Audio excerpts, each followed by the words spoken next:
प्यारे विद्यार्थियों, साथियों, आज हम बात करेंगे राजनीतिक भर्ती का अर्थ, प्रकृति, सिद्धांत और विधियाँ। इसी के साथ में राजनीतिक भर्ती का भंग होना क्या है या ब्रेकडाउन क्या है। ठीक है, तो आज राजनीतिक भर्ती के संदर्भ में हम 4 बातों पर चर्चा करेंगे। ये बात आपको ध्यान में रखनी है। मैंने विशेषकर देखा है कि जब मैं स्नातकोत्तर स्तर के विद्यार्थी से पूछता हूँ या किसी प्रतियोगिता परीक्षा की तैयारी कर रहे विद्यार्थी से पूछता हूँ कि भाई आप मुझे ये बताइए पॉलिटिकल रिक्रूटमेंट क्या होता है, राजनीतिक भर्ती क्या होता है, तो मुझे जवाब मिलता है कि सर हमने तो अभी तक पढ़ा ही नहीं है। इसी बात को मैं ध्यान में रखते हुए आपके लिए राजनीतिक भर्ती की अवधारणा के संदर्भ में वीडियो क्लास अपलोड कर रहा हूं। मेरे प्राणों से प्यारे विद्यार्थियों, ध्यान से समझना है। और राजनीति विज्ञान के विद्यार्थियों को तो राजनीतिक भर्ती क्या है इसकी जानकारी होना अति आवश्यक है, निहायत जरूरी है। इसी के साथ में सर्वप्रथम मेरे प्राणों से प्यारे विद्यार्थियों, आप हमारे यूट्यूब चैनल को सब्सक्राइब अवश्य कीजिएगा, जिससे कि प्रतिदिन जो हम वीडियो क्लासेज अपलोड करते हैं उसकी सूचना जानकारी आपको प्राप्त हो सके। इसी के साथ में आप अपने मित्र मंडली के लोगों को जो प्रतियोगिता परीक्षा की तैयारी कर रहे हैं राजनीति विज्ञान से, उनके पास भी हमारी वीडियो को शेयर अवश्य कीजिएगा। Thank you very much, thank you very much. ध्यान दें, राजनीतिक भर्ती, देखो शब्द देखिएगा, राजनीतिक भर्ती, पॉलिटिकल रिक्रूटमेंट। राजनीतिक भर्ती क्या चीज़ है समझिएगा।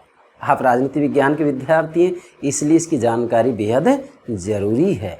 ठीक है, तो ध्यान दें मेरे प्राणों से प्यारे विद्यार्थियों, वास्तविक रूप में जब हमने आपको आमंड और पावेल का संरचनात्मक प्रकार्यात्मक उपागम समझाया था, उस समय मैंने आपको उस मॉडल में जहां वास्तविक रूप में फीडबैक है, प्रतिसंवरण है, प्रतिसंवरण से ठीक ऊपर हमने राजनीतिक समाजीकरण और राजनीतिक भर्ती का प्रवर्ग नोट किया था और इसे समझाया भी था। इसका मतलब ये है कि आमंड ने राजनीतिक व्यवस्था की व्याख्या करने के लिए, राजनीतिक व्यवस्था की व्याख्या मतलब संरचनात्मक प्रकार्यात्मक रूप में राजनीतिक व्यवस्था को समझाने के लिए आमंड ने राजनीतिक भर्ती शब्दावली का प्रयोग किया है। तो ध्यान दीजिएगा, राजनीतिक भर्ती की जो संकल्पना है, जो अवधारणा है, इसका प्रयोग किसने किया? पहले आमंड ने किया है। आपसे एग्जाम में पूछा जा सकता है किसने किया है? आमंड ने। कहाँ? आमंड ने जो अपना उपागम दिया है, जो प्रतिमान दिया है, कौन सा?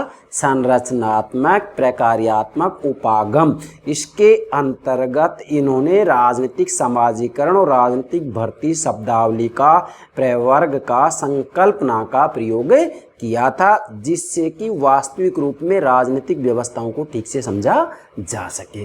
ठीक है, सबसे पहले तो ये बात ध्यान में रखनी। अच्छा, उसके बाद में सामान्य रूप में राजनीतिक भर्ती क्या है? मेरे प्यारे विद्यार्थियों, इस बात को ठीक से समझाने के लिए मैंने आपके लिए डायग्राम बनाया है, आप इससे समझ सकते हैं। पहले मैं सामान्य रूप में आपको बताऊंगा। यहाँ देखिएगा भाई, किसी भी देश के अंतर्गत राजनीतिक व्यवस्था में जो निर्णयकारिता की भूमिका होती है या राजनीतिक व्यवस्था में राजनीतिक भूमिकाओं को निभाने के लिए, क्या बोल रहा हूं मैं? राजनीतिक भूमिकाओं को निभाने के लिए जिन लोगों की भर्ती की जाती है उसे राजनीतिक भर्ती कहा जाता है। किसको? राजनीतिक भूमिका निभाने के लिए। जैसे मैं आपसे कहूं विधायक, सांसद, मंत्री, ये कौन सी भूमिका निभाएंगे? हैं, ये राजनीतिक भूमिका निभाएंगी। अब मैं भारत को उदाहरण देता हूँ। हमारे भारत में जो कार्यपालिका है, देखो अब यहाँ ध्यान देंगे, कार्यपालिका का मतलब जो अस्थायी कार्यपालिका, स्थायी कार्यपालिका नहीं, वो तो फिर प्रशासनिक अधिकारी आ जाएंगे, उसकी भर्ती का तरीका अलग है, उसको राजनीतिक भर्ती नहीं कहेंगे, प्रशासनिक भर्ती कही जाएगी वो। जैसे हमारे यहाँ अस्थायी कार्यपालिका है, हमारी संसद है, हमारी विधानसभा है, राजस्थान की विधानसभा है। तो इनमें विधायक और सांसदों की जो भर्ती की जाती है ना भाई, वो राजनीतिक भूमिकाओं को भरने के लिए तो की जाती है। राजनीतिक भूमिकाएं भाई, विधायक और सांसद राजनीतिक भूमिका निभाएंगे, कैसे? क्योंकि इनके द्वारा निर्णयकारिता से संबंधित कार्य किया जाता है। तो यहाँ राजनीतिक भूमिकाओं को निभाने के लिए जिन लोगों की भर्ती की जाती है उसे ही राजनीतिक भर्ती कहा जाता है। और ये राजनीतिक भर्ती करने के विशेषकर दो सिद्धांत होते हैं, सामान्य सिद्धांत, विशिष्ट सिद्धांत। सामान्य सिद्धांत का जो आधार होता है वो चुनाव होता है, अर्थात सामान्य सिद्धांत के अंतर्गत जो राजनीतिक भर्ती होती है उसका आधार चुनाव होता है। फिर वो चुनाव चाहे प्रत्यक्ष हो या अप्रत्यक्ष हो, जैसा कि हमारे भारत के अंतर्गत आप देख सकते हैं। ठीक है, हमारे भारत में राजनीतिक भर्ती का जो सिद्धांत अपनाया गया वो कौन सा अपनाया गया है? सामान्य सिद्धांत अपनाया गया है। चुनाव के माध्यम से तो भर्ती होती है भाई। इसके बाद में दूसरा सिद्धांत क्या बताया मैंने? विशिष्ट सिद्धांत। कुछ देशों के अंतर्गत वास्तविक रूप में जो राजनीतिक भर्ती का तरीका होता है, जैसे राजतंत्रीय शासन प्रणाली के अंतर्गत वास्तविक रूप में वंशानुगतता के आधार पर भर्ती होती है। जैसे राजा है तो राजा का ज्येष्ठ पुत्र पुत्री ही राजा बनेगा उसकी मृत्यु होने पर, हैं, मतलब वहाँ वंशानुगतता के आधार पर वास्तविक रूप में राजनीतिक भर्ती होती है। तो आप ये कह सकते हैं कि राजनीतिक भर्ती के दो सिद्धांत होते हैं, सामान्य सिद्धांत और विशिष्ट सिद्धांत। सामान्य सिद्धांत लोकतांत्रिक राजनीतिक व्यवस्थाओं में जो राजनीतिक भर्ती होती है उसकी अनिवार्य शर्त है, अर्थात लोकतांत्रिक राजनीतिक व्यवस्थाएं वास्तविक रूप में ठीक से तभी कार्य कर सकती हैं, लोकतांत्रिक व्यवस्थाएं तभी जीवित रह सकती हैं जबकि वहाँ राजनीतिक भर्ती का तरीका क्या हो? चुनाव हो। और चुनाव के माध्यम से जो भर्ती की जाती है वो सामान्य सिद्धांत है। वंशानुगतता के आधार पर जो भर्ती की जाती है वो क्या है? विशिष्ट सिद्धांत है। जैसे कि ब्रिटेन के अंतर्गत है, क्या करूँ, ब्रिटेन में है, नेपाल में, ब्रिटेन में आज भी राजा का पद बना हुआ है, तो वहाँ वास्तविक रूप में राजा के पद पर जो भर्ती होती है वह वंशानुगतता के आधार पर होती है। यस, यही क्या विशिष्ट सिद्धांत है। तो मेरे प्यारे विद्यार्थियों, अब इधर आइए आप, मैंने यहाँ नोट किया है राजनीतिक भूमिका, फिर मैंने लिखा है भर्ती, मतलब राजनीतिक भर्ती, सामान्य सिद्धांत, विशिष्ट सिद्धांत, जो मैं आपको पहले बता चुका हूँ। इसलिए तो वास्तविक रूप में यहाँ राजनीतिक व्यवस्था में जो निर्णयकारिता की भूमिका होती है, ध्यान दीजिएगा, निर्णयकारिता की भूमिका होती है, मतलब राजनीतिक व्यवस्था में राजनीतिक भूमिका को निभाने के लिए जो विधायक और सांसद या निर्णयकारिता से संबंधित लोगों की भर्ती की जाती है वो भर्ती ही राजनीतिक भर्ती कहलाती है। मतलब वास्तविक रूप में यहाँ जो प्रशासकीय अधिकारी उनकी भर्ती नहीं आएगी, केवल जो निर्णयकारिता से संबंधित होते हैं या जिनके द्वारा राजनीतिक भूमिका निभाई जाती है, जैसे विधायक हैं, सांसद हैं, मंत्री हैं। ठीक है, वास्तविक रूप में जो मंत्री होते हैं किसी विभाग विशेष के अध्यक्ष होते हैं, परंतु वास्तविक रूप में ये होते राजनीतिक है, इनके द्वारा राजनीतिक भूमिकाएं निभाई जाती है, पॉलिटिकल रोल। तो राजनीतिक भूमिकाएं निभाने के लिए जिन लोगों की भर्ती की जाती है वह राजनीतिक भर्ती कहलाती है। मतलब राजनीतिक व्यवस्था में राजनीतिक भूमिका निभाने के लिए जिन लोगों की भर्ती की जाती है वो भर्ती राजनीतिक भर्ती कहलाती है। और इस भर्ती के दो सिद्धांत होते हैं, सामान्य सिद्धांत, विशिष्ट सिद्धांत। सामान्य सिद्धांत का आधार होता है चुनाव और विशिष्ट सिद्धांत का आधार होता है वंशानुगतता। है, क्लियर हो गई बात? अब एक एक बात हम ठीक से समझेंगे। आप ये डायग्राम नोट कीजिएगा भाई, बहुत अच्छे से समझ जाएंगे आप राजनीतिक भर्ती क्या, पॉलिटिकल रिक्रूटमेंट है क्या चीज़, what do you means by political recruitment है, व्हाट इज पॉलिटिकल रिक्रूटमेंट, राजनीतिक भर्ती क्या है, समझिए मेरे भाई। अब ये सारी बातें मैं ठीक से स्पष्ट कर दूंगा, ध्यान दें। अब यहाँ पहली बात मैंने आपके लिए नोट की है, राजनीतिक व्यवस्था में राजनीतिक भूमिकाओं का भरना ही राजनीतिक भर्ती है। अब देखो कितनी अच्छी बात लिखी मैंने यहाँ, राजनीतिक व्यवस्था में, यहाँ मैंने बताया था ना पहले, राजनीतिक व्यवस्था में राजनीतिक भूमिकाओं का भरना ही राजनीतिक भर्ती है। मतलब इस राजनीतिक व्यवस्था में जो राजनीतिक भूमिकाएं निभाई जाएंगी, जिन लोगों के द्वारा राजनीतिक भूमिकाएं निभाई जाएंगी, उनकी जो भर्ती की जाती है या उन पदों को जो भरा जाता है, वो पद भरने की जो प्रक्रिया है वही राजनीतिक भर्ती कहलाती है। जैसे विधायक, सांसद, मंत्री, समझ गए? आगे बढ़े। आमंड ने, कि दोहन का नाम है आमंड, मैं आपको पहले समझा चुका हूँ। आमंड नहीं, आमंड और पावेल जिन्होंने संरचनात्मक प्रक्रियात्मक उपागम दिया था, ध्यान दीजिएगा। आमंड ने राजनीतिक व्यवस्था की व्याख्या करते समय, राजनीतिक व्यवस्था की व्याख्या करते समय, तो यहाँ राजनीतिक व्यवस्था की व्याख्या के लिए इन्होंने किस उपागम को दिया है? संरचनात्मक प्रक्रियात्मक। इसलिए आप यहाँ पूरा लिख सकते हैं, राजनीतिक व्यवस्था की व्याख्या, मतलब अर्थात संरचनात्मक प्रक्रियात्मक। व्यवस्था की व्याख्या करते समय राजनीतिक भर्ती की संकल्पना का विकास किया है। यस, तो राजनीतिक भर्ती की जो संकल्पना है इसका विकास किसने किया है? आमंड ने किया है। नोट कीजिएगा, किसने किया है? आमंड ने किया है। राजनीतिक भर्ती शब्दावली का प्रयोग किसने किया है? सर्वप्रथम आमंड ने। एग्जाम में पूछा जा सकता है। अगली बात, आमंड ने अपनी पुस्तक, ध्यान दे क्या बोल रहा हूं मैं, आमंड ने अपनी पुस्तक कंपेरेटिव पॉलिटिक्स, तुलनात्मक राजनीति, कंपेरेटिव पॉलिटिक्स ए डेवलपमेंटल अप्रोच, क्या मतलब हुआ? तुलनात्मक राजनीति एक विकसित उपागम, विकास का उपागम। मतलब यहाँ आमंड ने कंपैरेटिव पॉलिटिक्स ए डेवलपमेंटल अप्रोच में, इस किताब में राजनीतिक भर्ती क्या है इसकी परिभाषा दी है। सामान्य अर्थ तो ये हो गया, मैंने पहले नोट कर दिया। सामान्य अर्थ तो क्या है कि राजनीतिक व्यवस्था में राजनीतिक भूमिका का भरना ही राजनीतिक भर्ती है। भाई विधायक और सांसद मंत्री इनके द्वारा कौन सी भूमिका निभाई जाएगी? राजनीतिक भूमिका ही तो निभाई जाएगी भाई। राजनीतिक भूमिका मतलब निर्णयकारिता से संबंधित कार्य इनके द्वारा किया जाएगा। ये बात आपको ध्यान में रखनी है। फिर क्या है, परिभाषा क्या दे रहे हैं कि राजनीतिक भर्ती का आशय, कौन कह रहे हैं? आमंड। राजनीतिक भर्ती का तात्पर्य उस प्रकार्य से है। अब देखो ध्यान दें, प्रकार्य, प्रकार्य एक हम कह सकते हैं कि समाजशास्त्री शब्द है। समाजशास्त्र में एक विद्वान है टालकोट पार्सन्स, उन्होंने वास्तविक रूप में सामाजिक संरचनाओं को समझने के लिए प्रकार्य शब्द का प्रयोग किया था और वहीं से इस शब्दावली को, समाजशास्त्र से शब्दावली को राजनीति विज्ञान में अपनाया गया है। तो ध्यान दें, राजनीतिक व्यवस्था में राजनीतिक भूमिकाओं को भरा जाता है। फिर से बोल रहा हूँ, राजनीतिक भर्ती का तात्पर्य उस प्रकार्य से है, उस प्रकार्य से है जिससे राजनीतिक व्यवस्था में राजनीतिक भूमिकाओं को भरा जाता है।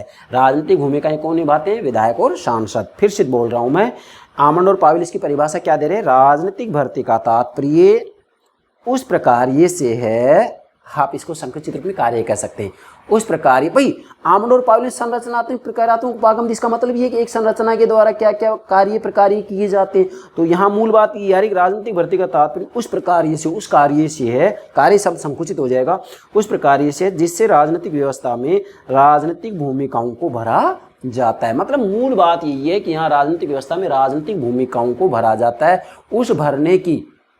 उस भरने की जो प्रक्रिया होती है उसको ही राजनीतिक भर्ती कहा जाता है। और जिसके दो आधार होते हैं, सामान्य सिद्धांत और विशेष सिद्धांत। सामान्य सिद्धांत के अंतर्गत राजनीतिक भर्ती का आधार चुनाव होते हैं और विशेष सिद्धांत के अंतर्गत राजनीतिक भर्ती का आधार वंशानुगतता होता है। बस, और है क्या इसमें? यस। चलिए आगे बढ़ते हैं।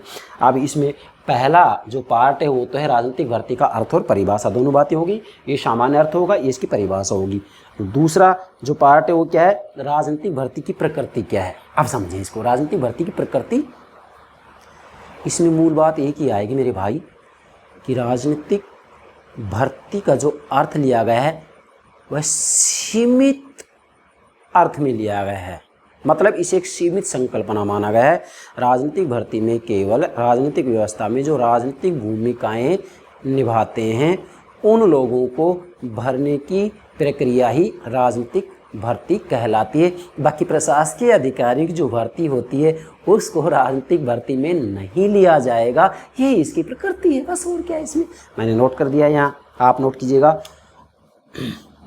राजनीतिक भर्ती से सीमित अर्थ बोधन ही होता है। मतलब यहाँ राजनीतिक भर्ती का जो अर्थ लिया जाएगा वो सीमित लिया जाएगा। मैंने आपको पहले बता दिया ना भाई, जैसे हमारे भारत की बात करें तो व्यवस्थापिका के सदस्य जैसे सांसद हैं, कार्यपालिका के सदस्य हैं। कार्यपालिका व्यवस्थापिका में से तो निकलती है क्योंकि यहाँ संस्थात्मक शासन प्रणाली है। तो यहाँ वास्तविक रूप में जो विधायक हैं, सांसद हैं, मंत्री हैं, तो इनको वास्तविक रूप में राजनीतिक भूमिका निभाने के लिए, क्या राजनीतिक भूमिका निभाने के लिए इन पदों की जो भरने की प्रक्रिया है वही राजनीतिक भर्ती है। ठीक है, आगे देखिएगा। प्रशासकीय अधिकारियों को राजनीतिक भूमिकाओं के निष्पादन में सम्मिलित नहीं किया जाता है। अब देखो मैंने क्या कहा है, प्रशासकीय अधिकारियों को राजनीतिक भूमिकाओं के निष्पादन में सम्मिलित नहीं किया जाता है। प्रशासनिक अधिकारी होते हैं, जैसे आप देखिएगा आईएएस अधिकारी हैं, आईपीएस अधिकारी, तो ये वास्तविक रूप में क्या है, राजनीतिक भूमिकाओं के निष्पादन के लिए इनको सम्मिलित नहीं किया जाता है। ये तो केवल प्रशासकीय भूमिका निभाते हैं। ये बात ठीक है कि ये वास्तविक रूप में जो मंत्री होते हैं उन मंत्रियों के अधीन कार्य करते हैं, लेकिन मंत्री जो होते हैं वो वास्तविक रूप में राजनीतिक भूमिका निभाते हैं और जो प्रशासकीय अधिकारी होते हैं वो प्रशासकीय भूमिका निभाते हैं। इसलिए इनकी भर्ती को प्रशासकीय भर्ती कहा जाएगा, प्रशासकीय अधिकारी की भर्ती को प्रशासकीय भर्ती कहा जाएगा, जबकि इनकी भर्ती को राजनीतिक भर्ती कहा जाएगा। प्रशासकीय भर्ती कैसे होती है? इसके अंतर्गत प्रतियोगिता परीक्षाएं होती हैं, उसके माध्यम से होती है, जबकि यहाँ पर चुनावों के माध्यम से होती है या फिर वंशानुगतता के आधार पर होती है। बस और है क्या इसमें? आगे बढ़े। प्रशासक राजनीतिक निर्णय लेने वाले नहीं होते हैं, बल्कि राजनीतिक निर्णयों के क्रियान्वित करने वाले होते हैं। ये राजनीतिक भर्ती की प्रकृति होगी। मतलब जो प्रशासकीय अधिकारी होते हैं वो राजनीतिक निर्णय लेने वाले नहीं होते हैं, बल्कि ये तो राजनीतिक निर्णयों को क्रियान्वित करने वाले होते हैं। राजनीतिक जो निर्णय लिए जाते हैं वो इनके द्वारा लिए जाते हैं, विधायक, सांसद, मंत्री के द्वारा हैं। और यहाँ जो विधायक, सांसद, मंत्री हैं वास्तविक रूप में ये राजनीतिक भूमिका निभाते हैं और इन राजनीतिक भूमिकाओं को भरना ही राजनीतिक भर्ती कहलाता है। बस सीधी सी बात है, समझ गए? चलिए आगे बढ़ते हैं। राजनीतिक भर्ती के सिद्धांत और विधियाँ बहुत महत्वपूर्ण बात है। वैसे मैंने आपको सामान्य रूप यहाँ लिख दिया है। सामान्य विशिष्ट, मतलब राजनीतिक भर्ती का सामान्य सिद्धांत और विशिष्ट सिद्धांत। आप पूरा भी लिख सकते हैं, यहाँ लिखिएगा सामान्य सिद्धांत, विशिष्ट सिद्धांत। ठीक है भाई, शॉर्ट में लिख दिया मैंने। अब देखिएगा भाई, राजनीतिक भर्ती के वास्तविक रूप में 2 सिद्धांत हैं और इन सिद्धांतों के आधार पर ही राजनीतिक भर्ती की 2 विधियां बन जाती हैं। मैंने एक साथ ही दोनों बातें ले ली हैं। कैसे? पहला है सामान्य सिद्धांत पर आधारित राजनीतिक भर्ती की सामान्य विधि। इसका मतलब क्या है कि यहाँ सामान्य सिद्धांत का मतलब ये है कि यहाँ पर जो भर्ती होती है उसका आधार चुनाव होता है ना। तो वास्तविक रूप में यहाँ जो राजनीतिक भर्ती की जाती है उसकी सामान्य विधि ही होती है। और सामान्य विधि क्या है? चुनाव है भाई, सीधी सी बात है। राजनीतिक भर्ती का सामान्य सिद्धांत का मतलब होता है कि यहाँ वास्तविक रूप में चुनावों के आधार पर भर्ती की जाती है और चुनाव के आधार पर जो भर्ती की जाती है वह राजनीतिक भर्ती की सामान्य विधि कहलाती है। बस और है क्या? तो क्या लिखा है मैंने यहाँ? सामान्य सिद्धांत पर आधारित राजनीतिक भर्ती की सामान्य विधि क्या है? चुनाव या राजनीतिक योग्यता। क्या? चुनाव या राजनीतिक योग्यता। मतलब यहाँ जो राजनीतिक भर्ती होती है या जो राजनीतिक भर्ती का सामान्य सिद्धांत है, वास्तविक रूप में यहाँ जो भर्ती होगी वो चुनावों के आधार पर होगी या वास्तविक रूप में इनकी कोई राजनीतिक योग्यता हो सकती है। जैसे हमारे भारत के अंतर्गत आप देख सकते हैं, राज्यसभा के अंतर्गत कुछ सदस्यों की जो भर्ती होती है योग्यता के आधार पर होती है, मगर योग्यता का मतलब ये कोई जरूरी नहीं है कि शैक्षणिक योग्यता ही हो, शैक्षणिक योग्यता नहीं होगी। अगला क्या है? यहाँ जो भर्ती होगी विधि सम्मत होगी। क्या होगी ये भर्ती? विधि सम्मत भर्ती होगी। कहाँ? सामान्य सिद्धांत में। विधि सम्मत भर्ती का मतलब ये होता है कि समय समय पर चुनाव कराए जाएंगे। इसके बाद में यहाँ सामान्य सिद्धांत के अंतर्गत जो सारा देश होता है, जब भर्ती की जाती है तो सारा देश भर्ती बोर्ड बन जाता है। कब बन जाता है सारा देश भर्ती बोर्ड? जब चुनाव होते हैं, निर्वाचनों के समय में। अगली बात, वास्तविक रूप में जो सामान्य सिद्धांत है या राजनीतिक भर्ती की जो सामान्य विधि है वह वास्तव में लोकतंत्रीय शासन व्यवस्थाओं में, क्या? लोकतंत्रीय व्यवस्थाओं में राजनीतिक भर्ती का आधार निर्वाचन ही होता है। अर्थात वास्तव में जहां लोकतांत्रिक शासन व्यवस्थाएं होती हैं वहां वास्तविक रूप में सामान्य सिद्धांत होगा ही होगा और राजनीतिक भर्ती की सामान्य विधि होगी ही होगी। अगर वहां सामान्य सिद्धांत नहीं है और राजनीतिक भर्ती की सामान्य विधि नहीं अपनाई गई है जिसका कि आधार चुनाव है, तो वास्तविक रूप में उसको आप लोकतांत्रिक व्यवस्था कह ही नहीं सकते। जैसा आप देखते हैं ना, हमारे पड़ोसी देश पाकिस्तान के अंतर्गत जब तब क्या होता है, सेना के द्वारा जो है राजनीतिक शक्ति हथियाली जाती है, सत्ता हथियाली जाती है। तो सत्ता हथियाली जाती है, इसका मतलब क्या हो गया कि वहाँ वास्तविक रूप में राजनीतिक भर्ती का मार्ग ही रोक दिया गया है, राजनीतिक भर्ती भंग हो गई है, ब्रेक डाउन हो गया है राजनीतिक भर्ती का। अभी मैं लास्ट में समझाऊंगा ये बात। अच्छा, इसके बाद में अगली बात मैंने क्या लिखी है कि वास्तविक रूप में जो लोकतंत्रीय व्यवस्था होती है उस लोकतंत्रीय व्यवस्था की अनिवार्य शर्त होती है, क्या होती है? राजनीतिक भर्ती का सामान्य सिद्धांत। मतलब लोकतंत्रीय राज व्यवस्था की अनिवार्य शर्त ये है कि वहां पर राजनीतिक भर्ती का सामान्य सिद्धांत अपनाना ही पड़ेगा। मतलब चुनावों के माध्यम से भर्ती की ही जाएगी और यदि चुनावों को रोक दिया गया, चुनाव के माध्यम से भर्ती नहीं हो रही है, तो आप उसको लोकतंत्रीय व्यवस्था नहीं कह सकते हैं। जैसे पाकिस्तान, बर्मा और बांग्लादेश में इस तरह की घटनाएं घटती रहती हैं। अच्छा, दूसरा सिद्धांत क्या है? विशिष्ट सिद्धांत। विशिष्ट सिद्धांत में क्या होता है? यहाँ पर राजनीतिक भर्ती की जो विधि होती है वह वास्तविक रूप में चुनाव नहीं होता है बल्कि वंशानुगतता होता है। नोट कीजिएगा, वंशानुगतता। जैसे कि ब्रिटेन के अंतर्गत आज भी राजा का पद बना हुआ है और जो राजा के पद पर भर्ती होती है उसका आधार चुनाव नहीं है बल्कि वंशानुगतता है। क्या है? वंशानुगतता। वंश परंपरा के आधार पर भर्ती की जाती है और नेपाल में भी इसी तरीके से भर्ती की जाती है। देखिएगा, विशिष्ट सिद्धांत पर आधारित विशिष्ट विधि, मतलब विशिष्ट सिद्धांत पर आधारित राजनीतिक भर्ती की विशिष्ट विधि। ये तो मैंने समझा दिया विशिष्ट विधि। भाई राजनीतिक भर्ती जो यहाँ होती है उसका आधार चुनाव नहीं होता है बल्कि वंशानुगतता होता है। और मैंने डिटेल में यहाँ लिख दिया क्या, शासक के परिवार। यहाँ जो भर्ती की जाती है वह शासक के परिवार विशेष से होती है। जैसे कि वंशानुगतता है, कबीले विशेष से हो सकती है, वर्ग विशेष से राजनीतिक भर्ती हो सकती है। समझ गए इसका मतलब यहाँ चुनावों के माध्यम से भर्ती नहीं होगी बल्कि किसी शासक विशेष से ही हो जाएगी है, और किसी कबीले विशेष से, किसी वर्ग विशेष से। आप देखो जैसे यहाँ शासक के परिवार विशेष से, तो ब्रिटेन के अंतर्गत क्या है, जो राजा होता है उस राजा का बेटा या बेटी ही उसका उत्तराधिकारी, वही राजपद पर आसीन होगा। सीधी सी बात है, बस है, वही शासक का परिवार है। मतलब यहाँ विशिष्ट सिद्धांत का मतलब ये है कि राजनीतिक भर्ती जो की जाती है वह राजनीतिक भर्ती की विधि क्या होती है, विशिष्ट होती है।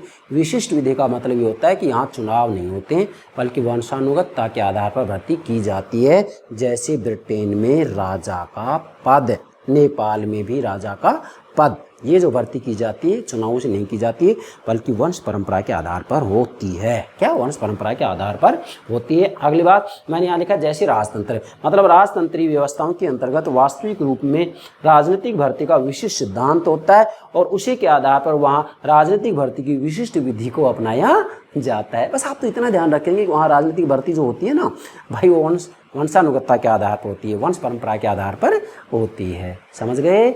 अब आगे बहुत महत्वपूर्ण बातों बताऊंगा मैं। ये दो तो जो है सिद्धांत विधियां होगी, सामान्य सिद्धांत, सामान्य विधि है, विशिष्ट सिद्धांत, राजनीतिक भर्ती की विशिष्ट विधि। ठीक है। अब मैंने आगे आपके लिए नोट किया है क्या, कि भाई जो सर्वाधिकारवादी राज व्यवस्थाएं हैं, जैसे वर्तमान में चीन है, पूर्व सोवियत संघ जिसका कि 1991 में विघटन होगा, 1991 से पहले सोवियत संघ में भी ऐसा ही था। क्या कि सर्वाधिकारवादी शासन व्यवस्थाओं में राजनीतिक भर्ती बड़ी विचित्र पाई जाती है। वहाँ राजनीतिक भर्ती का जो तरीका है ना बड़ा विचित्र है। कैसे है विचित्र? वहाँ वास्तव में एक प्रकार से सामान्य सिद्धांत ही पाया जाता है। सामान्य सिद्धांत का मतलब चुनाव तो होते हैं वहाँ, जैसे चीन में चुनाव होते हैं ना भाई, एक दल है वहाँ, एक दलीय व्यवस्था है, लेकिन चुनाव तो कराए जाते हैं, चुनाव तो कराए जाते हैं। लेकिन वास्तविक रूप में देखा जाए तो वहाँ जो चुनाव है वो केवल औपचारिक भर्ती है बस। वास्तविक भर्ती तो पर्दे के पीछे रहती है, साम्यवादी दल जैसा चाहता है वैसा होता है। इसलिए सर्वाधिकारवादी शासन व्यवस्थाओं में वास्तविक रूप में जो भर्ती होती है वह राजनीतिक भर्ती, वास्तविक भर्ती पर्दे के पीछे रहती है। क्या करें? वास्तविक भर्ती पर्दे के पीछे रहती है, पीठ पीछे रहती है। वास्तविक भर्ती पर्दे के पीछे और औपचारिक भर्ती खुले में होती है। औपचारिक भर्ती दिखावे के लिए तो खुले में होती है, चुनाव कराए जाते हैं, लेकिन वास्तविक भर्ती तो क्या होती है, कहाँ होती है? पर्दे के पीछे होती है। मतलब पहले से सब कुछ फिक्स रहता है कि किन किन लोगों को वास्तविक रूप में पदासीन करवाना है। तो सर्वाधिकारवादी राज व्यवस्थाओं के अंतर्गत वास्तविक रूप में राजनीतिक भर्ती का जो सामान्य सिद्धांत है वह सामान्य सिद्धांत केवल एक दिखावा मात्र है। क्या कहा है मैंने? दिखावा। चुनाव तो होते हैं लेकिन दिखावा है मेरे भाई। साम्यवादी दल की नीतियों का चीन में कोई विरोध कर ही नहीं सकता। क्या हमारे भारत में भी हो सकता है? ऐसा है, हमारे भारत में खुल के विरोध किया जाता है। और फिर हमारे यहाँ तो क्या एक ही दल है, दो ही दल हैं, अनेकों दल हैं। हमारे यहाँ तो बहुदलीय व्यवस्था है। क्या है हमारे यहाँ भारत में? बहुदलीय व्यवस्था है। ठीक है। अच्छा, फिर मैंने अगली बात आपके लिए नोट की, विकासशील देशों में। देखो ठीक है, भारत में विकासशील देश है तो भारत में भी कुछ बड़ी विचित्रताएं देखने मिलती है राजनीतिक भर्ती के बारे में। मैं समझाऊंगा आपको, भारत का भी उदाहरण दे सकते हैं। तो मैं तो यह सभी विकासशील देशों के बारे में बोल रहा हूँ। विकासशील देशों में वास्तविक रूप में जो राजनीतिक भर्ती के सिद्धांत होते हैं ना भाई, राजनीतिक भर्ती के सिद्धांत दो ही होते हैं, सामान्य सिद्धांत और विशिष्ट सिद्धांत। लेकिन भाई विकासशील देशों में ये पाया गया है कि सामान्य सिद्धांत और विशिष्ट सिद्धांत, क्या सामान्य सिद्धांत और विशिष्ट सिद्धांत, ये दोनों कभी कभी मिल से जाते हैं। मतलब इनका घालमेल हो जाता है। एक ही समय पर ये दोनों सिद्धांत मौजूद हैं। कैसे, देखिएगा। विकासशील देशों में राजनीतिक भर्ती के कई तरीके प्रयुक्त होते हैं, कैसे? जैसे भारत में और श्रीलंका में, उदाहरण दे रहा हूँ मैं, भारत में और श्रीलंका में। तो भारत में नेहरू के बाद, पंडित जवाहरलाल नेहरू के बाद श्रीमती इंदिरा गांधी व राजीव गांधी जी की जो राजनीतिक भर्ती होती है, वह राजनीतिक भर्ती जो होती है उसमें वास्तविक रूप में सामान्य सिद्धांत और विशिष्ट सिद्धांत दोनों मिल से गए। कैसे मिल गए? श्रीमती इंदिरा गांधी जी को जनता ने जब अपना मत दिया तो ये सोच करके दिया था कि गांधी परिवार से हैं, गांधी परिवार से, तो गांधी परिवार से हैं ये, इसलिए जनता मतदान कर रही है, तो विशिष्ट सिद्धांत हो गया। और चुनाव तो कराए जा रहे हैं, तो सामान्य सिद्धांत हो गया। इसके बाद में हमारे श्री राजीव गांधी जी जब प्रधानमंत्री बनते हैं तो यहाँ भी चूँकि इनसे पहले श्रीमती इंदिरा गांधी जी की हत्या हो जाती है, तो यहाँ राजीव गांधी ने जब चुनाव लड़े तो पूरे देश में एक भावात्मक लहर दौड़ गई थी, और वो भावात्मक लहर ये थी कि भाई राजीव गांधी जी को ही अपना मत दे दो, इनको चुनाव जिताने हैं। भावात्मक लहर दौड़ गई, और इस परिवार से जुड़े हुए थे, गांधी परिवार से, इनके पुत्र तो हैं। तो गांधी परिवार, भावात्मक लहर, ये परिवार का भी प्रभाव पड़ा है, भावात्मक लहर का भी प्रभाव पड़ा है। तो वास्तविक रूप में यहाँ उस परिवार विशेष के कैंडिडेट को ही चुनाव जिता करके भेजना, राजनीतिक भूमिका निभाने के लिए उस पद को भरना और राजीव गांधी के पक्ष में मत देना, ये क्या हो गया? ये विशिष्ट सिद्धांत है, क्योंकि परिवार विशेष को ध्यान में रखते हुए ही तो मतदान किया जा रहा है, और चुनाव तो कराए जा रहे हैं। तो राजीव गांधी जी की भी जो भर्ती होती है राजनीतिक भूमिका निभाने के लिए, उस भर्ती में सामान्य सिद्धांत और विशिष्ट सिद्धांत दोनों ही मिल जाते हैं। समझ गए ना भाई? चुनाव तो हो ही रहे, तो सामान्य सिद्धांत हो गया, मगर उस परिवार विशेष को ध्यान में रखते हुए जनता ने मतदान किया है, वो विशिष्ट सिद्धांत हो गया। मैंने यहाँ लिखा ना, शासक के परिवार को देख करके जब मतदान किया जाता है या उस परिवार विशेष से जब व्यक्ति को लिया जाता है तो वह विशिष्ट सिद्धांत होता है। ठीक है, राजतंत्र में होता है विशिष्ट सिद्धांत, लेकिन भाई यहाँ भी तो परिवार विशेष को देख करके तो मत दिया जा रहा है, तो ये विशिष्ट सिद्धांत का तो लक्षण है। इसलिए आप कह सकते हैं कि वास्तविक रूप में भारत में श्रीमती इंदिरा गांधी जी व राजीव गांधी जी की जो राजनीतिक व्यवस्था में राजनीतिक भूमिका निभाने के लिए भर्ती की गई थी, इसमें दोनों सिद्धांत मिल से गए थे। और श्रीलंका में भी जो डैडले सेना नायक के थे, क्या डैडले सेना नायक के थे प्रधानमंत्री पद पर, इनकी जो भर्ती होती है या राजनीतिक व्यवस्था में राजनीतिक भूमिका निभाने के लिए जो भर्ती की जाती है या राजनीतिक भूमिका निभाने के लिए जो पद भरा जाता है, वास्तविक रूप में जनता ने यहाँ पर भी भावना के आधार पर इनको मत दिया था, और दूसरी तरफ चुनाव तो हुए थे, परिवार का भी प्रभाव पड़ा है और दूसरी तरफ चुनाव भी हुए हैं। इसका मतलब यहाँ भी, मतलब श्रीलंका में भी उस समय सामान्य सिद्धांत और विशिष्ट सिद्धांत दोनों मिल से गए थे। ठीक है, इसलिए विकासशील देशों में राजनीतिक भर्ती के ये दोनों सिद्धांत कभी कभी मिल से जाते हैं, एक साथ प्रयोग में लाए जाते हैं। मेरे प्यारे विद्यार्थी, ध्यान रखना है। ठीक है, आप देखो भाई, यहाँ मैंने चौथा पार्ट बनाया है जो कि एग्जाम पूछ लिया जाता है विशेषकर, क्या राजनीतिक भर्ती का भंग होना या रुकावट या ब्रेकडाउन। आपसे पूछा जा सकता है कि राजनीतिक भर्ती के ब्रेकडाउन से आप क्या समझते हैं, या राजनीतिक भर्ती का भंग होना क्या है, ये प्रश्न बनता है। अब देखो, राजनीतिक व्यवस्था के अंतर्गत राजनीतिक भर्ती का भंग होना या रुकावट या ब्रेकडाउन कब होता है? जब राजनीतिक व्यवस्था में जब राजनीतिक व्यवस्था में सत्ता प्राप्ति के लिए या जो निर्णयकारिता की भूमिका है या जो राजनीतिक भूमिका होती है, इसको निभाने के लिए वास्तविक रूप में सेना के द्वारा या किसी महत्वाकांक्षी व्यक्ति के द्वारा सत्ता हथिया ली जाती है, सीधा सत्ता हथिया ली जाती है, तो वो क्या कहलाता है? राजनीतिक भर्ती का भंग होना या रुकावट या ब्रेकडाउन। मतलब चुनाव के माध्यम से भर्ती नहीं हो रही है, वंशानुगतता के आधार पर भर्ती नहीं हो रही है, बल्कि यहाँ तो सेना के द्वारा सैनिक बल पर या किसी महत्वाकांक्षी व्यक्ति के द्वारा सेना के बल पर सत्ता हथियाई जा रही है और ये सत्ता हथियाना ही वास्तविक रूप में राजनीतिक भर्ती का भंग होना कहलाता है।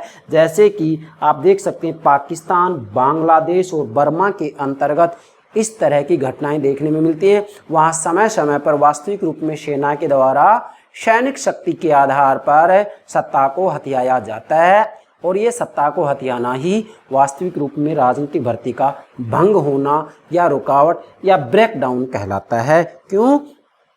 क्योंकि वास्तविक रूप में लोकतंत्रीय शासन व्यवस्था के अंतर्गत तो वास्तविक रूप में जो सामान्य सिद्धांत होता है वह उसकी अनिवार्य शर्त होती है।